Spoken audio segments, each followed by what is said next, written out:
નમસ્કાર મિત્રો, સ્ટોરી સાંભળવા માટે આવ્યા છો. ચાલો સ્ટોરીની શરૂઆત કરીએ. રેખા, આ પહેલી દિવાળી એવી છે કે આપણે સાથે આપણો દીકરો આકાર નહીં હોય. પતિનું વાક્ય સાંભળતા જ અત્યાર સુધી રોકાયેલા આંસુ આંખમાંથી વહેવા માંડ્યા. રેખા, તું રડતી જ રહીશ એ મને ખબર છે, પણ તું જ કહેતી કે દીકરાની ઈચ્છા પરદેશ જઈને વધુ અભ્યાસ કરવાની હોય તો આપણે પણ મા બાપ તરીકે એની ઈચ્છા પૂરી કરવાની આપણી ફરજ છે. એ તો કાયમ ગોલ્ડ મેડલ મેળવતો રહ્યો. આપણે તો નસીબદાર છીએ કે આપણને આકાર જેવો પુત્ર પ્રાપ્ત થયો. 3 વર્ષ તો ક્યાંય પસાર થઈ જશે એ ખબર પણ નહીં પડે. રેખા, મને ખબર હતી કે તું આકાર વગર દિવાળી વખતે ઉદાસ થઈ જઈશ, એટલે જ આ વર્ષે આપણે ફરવા જઈશું. આમ પણ કુદરતી વાતાવરણ વચ્ચે મનુષ્ય દુઃખ ભૂલી જાય. રેખા પતિ સામે જોઈ બોલી નહીં.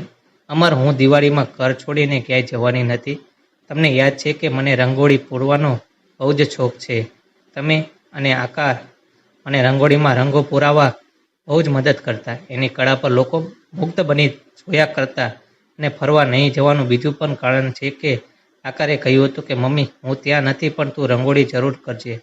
અવનવા રંગો પૂરીને અને મમ્મી વિડીયો કોલ કરી મને આ વર્ષની રંગોળી બતાવજે. અમર, દિવાળીના દિવસે ઘરમાં રોશની ના હોય તો અપશુકન કહેવાય. હું દિવાળીમાં ક્યાંય આવવાની નથી. બંને વચ્ચે વાત ચાલુ હતી. એ જ સમયે મોબાઈલની રિંગ વાગી. ફોનના સ્ક્રીન પર મોહન મામાનો ફોન જોઈને રેખા ખુશ થઈ ગઈ. ને કહેવાય છે કે સ્ત્રીની ઉંમર ગમે તેટલી હોય પણ લાગણીથી તો પ્રિય સાથે જોડાઈ જ રહે છે. એના પ્રિય પ્રત્યેનો મોહ ક્યારેય ઓછો ના થાય. પિયરમાં મા બાપ તો બધા જ નહીં, જે ગણો તે મોહન મામા જ હતા. હા, એક બહેન પણ હતી જેની જોડે વર્ષોથી સંબંધ નહોતા. તું મોહન મામા જોડે વાત કર, શું વિચારે છે? રેખા વિચારોમાંથી બહાર આવીને મામા જોડે વાતો કરવા લાગી. થોડી વાર બાદ મોહન મામા બોલ્યા, રેખા, મારે તને એક સમાચાર આપવા છે. હું જાણું છું કે તમારે બેન વચ્ચે સંબંધ નથી, પરંતુ તારી બહેન સંધ્યા બહુ જ બીમાર છે, દવાખાને છે. એની પાસે કોઈ જ રહેનાર નથી. એનો પતિ તો બહુ મોટો બિઝનેસમેન છે અને હાલ દિવાળીનો સમય છે એટલે બધાને ડ્રાયફ્રૂટનો પેકેટ તો કેટલાને સોના ચાંદીની વસ્તુઓ ભેટ આપવાની હોય છે. દીકરો કાર્તિક અને એની પત્ની મિતાલી 2 મહિનાની ટૂરમાં ગયા છે. દિવાળી હોવાથી કોઈ બાઈ પણ મળતી નથી. તારી મામી હયાત નથી, નહીં તો હું એને મોકલત. મોહન મામા થોડી વાર અટકીને બોલ્યા, રેખા, કાલે એનું ઓપરેશન છે. ડાયાબિટીસ વધી જવાથી હવે એનો પગ કાપવાનો છે. રેખાએ વાત પૂરી કરી કે તરત જ એના પતિ અમરે કહ્યું, રેખા, તું ફરવા આવવાની ના પાડતી હતી તો આપણે નથી જવું, પણ તું મારી વાત માન. તું તારી બહેન જોડે દવાખાને રહેજે. ના અમન, એને ખબર પડવી જોઈએ કે જિંદગી જીવવા માટે પૈસા કામ નથી આવતો. એની બીમારીમાં એના ઓશિકા પાસે પૈસો નથી બેસવાનો. રેખા, તહેવારો વેરઝેર ભૂલવા માટે જ છે. કોઈના ખરાબ સમયમાં કોઈના વિશે ખરાબ ના વિચારાય. એણે જે કર્યું એ એના સંસ્કાર. તું તારા સંસ્કાર કેમ ભૂલી જાય છે? ભગવાનની સેવા તહેવારમાં હું કરીશ અને રંગોળી બજારમાં તૈયાર મળે છે એ હું ચોંટાડી દઈશ. તો દીવતો તૈયાર કરીને જજે. હું રાત્રે દીવા પ્રગટાવી દઈશ. રેખાની ઈચ્છા નહોતી પણ પતિ અમરની વાતનો વિરોધ પણ કરવાની એને જરૂર ન લાગી. કારણ લગ્ન બાદ ક્યારેય બંને જણે એકબીજાની વાત માની ના હોય એવું બન્યું જ નહોતું. અમર બોલી ઉઠ્યો, રેખા, મારી ઈચ્છા છે કે તું જા. તહેવારો એટલા માટે જ આવે છે કે તમારી જિંદગીમાંથી દુઃખ દૂર થઈને સુખનો સૂરજ ઉગે. દિવાળી તો વળી એવા તહેવારો છે કે અંધારા પર અજવાળાનો વિજય થાય.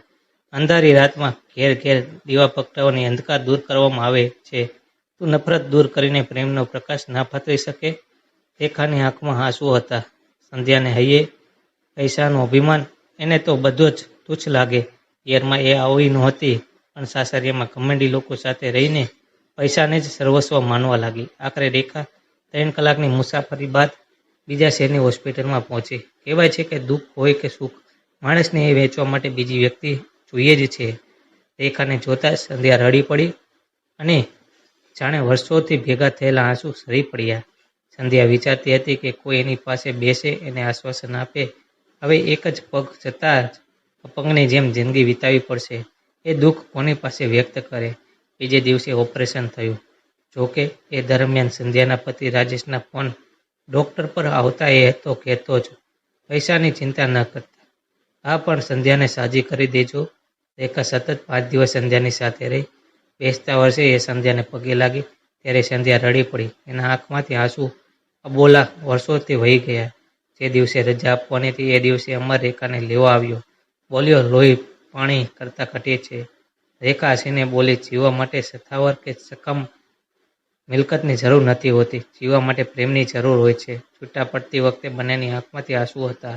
અમરે કહ્યું, આજે ખરા અર્થમાં દિવાળી ઉજવાઈ કે જેમાં મન દુઃખપૂર થઈને પ્રેમનું સામ્રાજ્ય સ્થપાયું. દિવાળીનો અર્થ સાર્થક થયો કહેતા રેખા તથા અમારે વિદાય લીધી.